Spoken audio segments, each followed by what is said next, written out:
शिव पुराण विद्येश्वर संहिता 11वां अध्याय।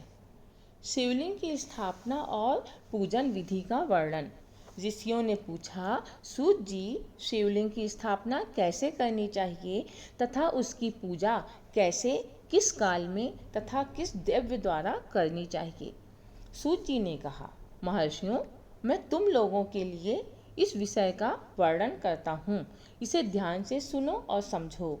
अनुकूल एवं शुभ समय में किसी पवित्र तीर्थ में, नदी के तट पर, ऐसी जगह पर शिवलिंग की स्थापना करनी चाहिए जहाँ पर रोज पूजन किया जा सके। पार्थिव द्रव्य से, जलमय द्रव्य से अथवा तेजस द्रव्य से पूजन करने से उपासक को पूजन का पूरा फल प्राप्त होता है। शुभ लक्षणों में पूजा करने पर यह तुरंत फल देने वाला है। जल प्रतिष्ठा के लिए छोटा शिवलिंग श्रेष्ठ माना जाता है। अचल प्रतिष्ठा हेतु बड़ा शिवलिंग अच्छा रहता है। शिवलिंग की पीठ सहित स्थापना करनी चाहिए। शिवलिंग की पीठ गोल, चौकोर, त्रिकोण अथवा खाट के पाए की भांति ऊपर नीचे मोटा और बीच में पतला होना चाहिए। ऐसा लिंग पीठ महान फल देने वाला होता है। पहले मिट्टी अथवा लोहे से शिवलिंग का निर्माण करना चाहिए। जिस द्रव्य से लिंग का निर्माण हो उसी से उसकी पीठ बनानी चाहिए। यही अचल प्रतिष्ठा वाले शिवलिंग की विशेषता है। चल प्रतिष्ठा वाले शिवलिंग में लिंग व प्रतिष्ठा एक ही तत्व से बनानी चाहिए। लिंग की लंबाई स्थापना करने वाले मनुष्य के 12 अंगुल के बराबर होनी चाहिए। इससे कम होने पर फल भी कम प्राप्त होता है, परंतु 12 अंगुल से लंबाई अधिक भी हो सकती है। चल लिंग में लंबाई स्थापना करने वाले के 1 अंगुल के बराबर होनी चाहिए, उससे कम नहीं। यजमान को चाहिए कि पहले वह शिल्प शास्त्र के अनुसार देवालय बनवाए तथा उसमें सभी देवगणों की मूर्ति स्थापित करे।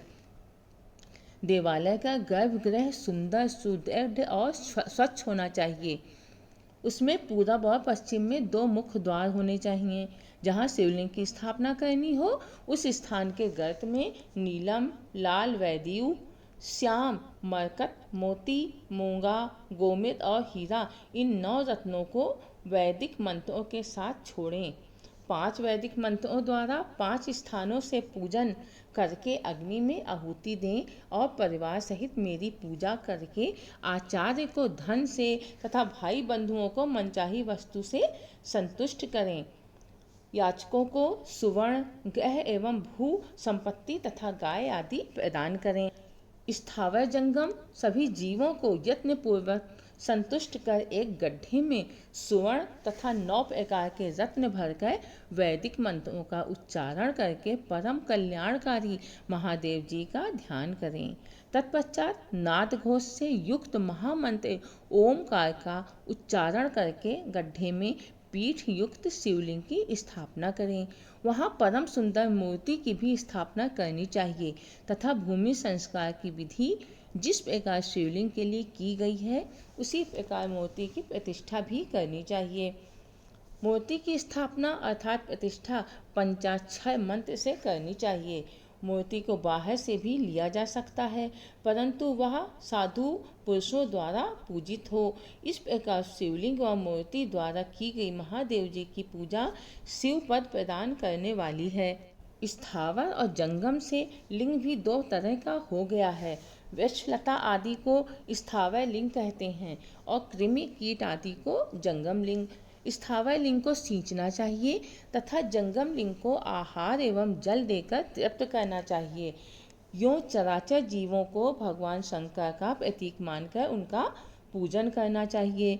इस प्रकार महालिंग की स्थापना करके विविध उपचारों द्वारा उसका रोज पूजन करें तथा देवालय के पास ध्वजारोहण करें। शिवलिंग साक्षात शिव का पद प्रदान करने वाला है। आवाहन, आसन, अर्घ्य, पाद्य, पादांग, आचमन, स्नान, वस्त्र, यज्ञोपवीत, गंध, पुष्प, धूप, दीप, नैवेद्य, तांबुल, समर्पण, नीराजन, नमस्कार और विसर्जन, ये 16 उपचार हैं। इनके द्वारा पूजन करें। इस तरह किया गया भगवान शिव का पूजन शिवपद की प्राप्ति कराने वाला है।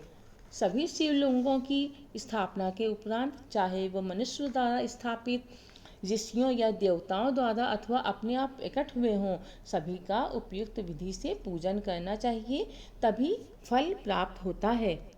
उसकी परिक्रमा और नमस्कार करने से शिवपद की प्राप्ति होती है। शिवलिंग का नियम पूर्वक दर्शन भी कल्याणकारी होता है। मिट्टी, आटा, गाय के गोबर, फूल, कनेर पुष्प, फल, गुड़, मक्खन, भस्म अथवा अन्न से शिवलिंग बनाकर प्रतिदिन पूजन करें तथा प्रतिदिन 10,000 प्रणव मंत्रों का जाप करें अथवा दोनों संध्याओं के समय 1 सहस्र प्रणव मंत्रों का जाप करें। इससे भी शिवपद की प्राप्ति होती है। जप काल में प्रणव मंत्र का उच्चारण मन की शुद्धि करता है। नाद और बिंदु से युक्त ओंकार को कुछ विद्वान समान प्रणव कहते हैं। प्रतिदिन 10,000 पंचाक्षर मंत्र का जाप अथवा दोनों संध्याओं को 1 सहस्र मंत्र का जाप शिवपद की प्राप्ति कराने वाला होता है। सभी ब्राह्मणों के लिए प्रणव से युक्त पंचाक्षर मंत्र अति फलदायक है। कलश से किया गया स्नान, मंत्र की दीक्षा, मातृकाओं का न्यास, सत्य से पवित्र अंतकरण, ब्राह्मण तथा ज्ञानी गुरु सभी को उत्तम माना गया है। पंचाक्षर मंत्र का 5 करोड़ जाप करने से मनुष्य भगवान शिव के समान हो जाता है। 1, 2, 3 अथवा 4 करोड़ जाप करके मनुष्य क्रमशः ब्रह्मा, विष्णु, रुद्र तथा महेश्वर का पद प्राप्त कर लेता है। यदि 1000 दिनों तक प्रतिदिन 1 सहस्र जाप पंचाक्षर मंत्रों का किया जाए और प्रतिदिन ब्राह्मण को भोजन कराया जाए तो इससे अभीष्ट कार्य की सिद्धि हो जाती है। ब्राह्मण को प्रतिदिन प्रातःकाल 1008 बार गायत्री मंत्र का जाप करना चाहिए, क्योंकि गायत्री मंत्र शिव पद की प्राप्ति कराता है। वेद मंत्रों और वैदिक सूक्तियों का भी नियम से जाप करें। अन्य मंत्रों में जितने अक्षर हैं उनके उतने लाख जाप करें। इस प्रकार यथाशक्ति जाप करने वाला मनुष्य मोक्ष को प्राप्त होता है। अपनी पसंद से कोई एक मंत्र अपनाकर प्रतिदिन उसका जाप करें अथवा ओम का नित्य 1 सहस्र जाप करें। ऐसा करने से संपूर्ण मनोरथों की सिद्धि होती है। जो मनुष्य भगवान शिव के लिए फुलवाड़ी या बगीचे लगाता है तथा शिव मंदिर में झाड़ने बुहारने का सेवा कार्य करता है, ऐसे शिव भक्त को पुण्य कर्म की प्राप्ति होती है और अंत समय में भगवान शिव उसे मोक्ष प्रदान करते हैं। काशी में निवास करने से और भी योग और मोक्ष की प्राप्ति होती है। इसलिए आमरण भगवान शिव के क्षेत्र में निवास करना चाहिए। उस क्षेत्र में स्थित बावड़ी, तालाब, कुआं और पोखर को शिवलिंग समझकर वहां स्नान, दान और जाप करके मनुष्य भगवान शिव को प्राप्त कर लेता है। जो मनुष्य शिव के क्षेत्र में अपने किसी मृत संबंधी का दाह, दशाह, मासिक श्राद्ध अथवा वार्षिक श्राद्ध कराता है अथवा अपने पितरों को पिंड देता है, वह तत्काल सभी पापों से मुक्त हो जाता है और अंत में शिव पद प्राप्त करता है। लोक में अपने वर्ण के अनुसार आचरण करने व सदाचार का पालन करने से शिवपद की प्राप्ति होती है। निष्काम भाव से किया गया कार्य अभीष्ट फल देने वाला एवं शिव पद प्रदान करने वाला होता है। दिन के प्रातः, मध्याह्न और सायं 3 विभाग होते हैं। इनमें सभी को एक एक प्रकार के कर्म का प्रतिपादन करना चाहिए।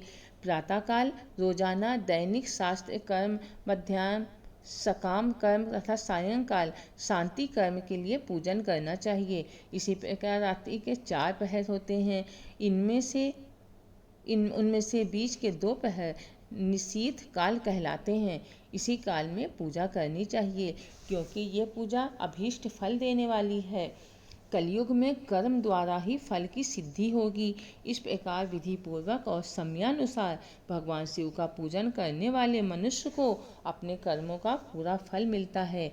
ऋषियों ने कहा, सूत जी, ऐसे पुण्य क्षेत्र कौन कौन से हैं जिनका आश्रय लेकर सभी स्त्री पुरुष शिव पद को प्राप्त कर लें? कृपा कर हमें बतलाइए। तो दोस्तों, ये था 11वां अध्याय। तो बोलिए ओम नमः शिवाय, हर हर महादेव।